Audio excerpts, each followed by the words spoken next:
वंदन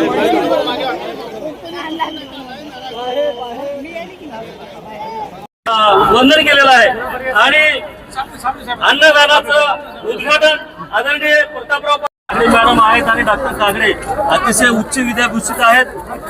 ते गेली अनेक वर्षापासून धम्म परिषदा घेतात, आरोग्य शिबिर घेतात आणि समाजामध्ये एक नाव असणार हे जोडपं आहे।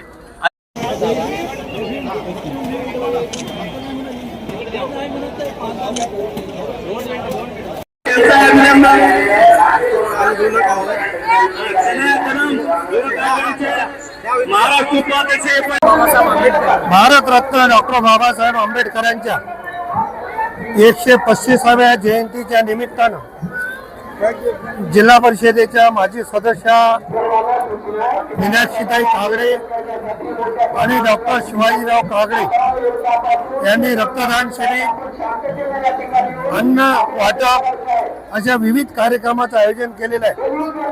या कार्यक्रमाला माझ्यासोबत माजी आमदार मोहनअण्णा आंबर्डे, माजी आमदार सुभाषरावजी साबणे, जिल्हाध्यक्ष शिवराज पाटील होटाळकर, जिल्हाध्यक्ष बाळासाहेब पाटील रावणगावकर, वसंतराव सुगावे, डॉक्टर उत्तमराव सोनकांबळे, अनेक राष्ट्रवादी काँग्रेसचे पदाधिकारी या ठिकाणी महामानव डॉक्टर बाबासाहेब आंबेडकरांना अभिवादन करण्यासाठी आणि मीनाक्षीताईने जो कार्यक्रम आयोजित केला त्या कार्यक्रमाच्या उद्घाटनासाठी आलेलो आहोत। भारतरत्न डॉक्टर बाबासाहेब आंबेडकरांच्या जयंतीच्या निमित्तानं सर्वांना खूप खूप शुभेच्छा।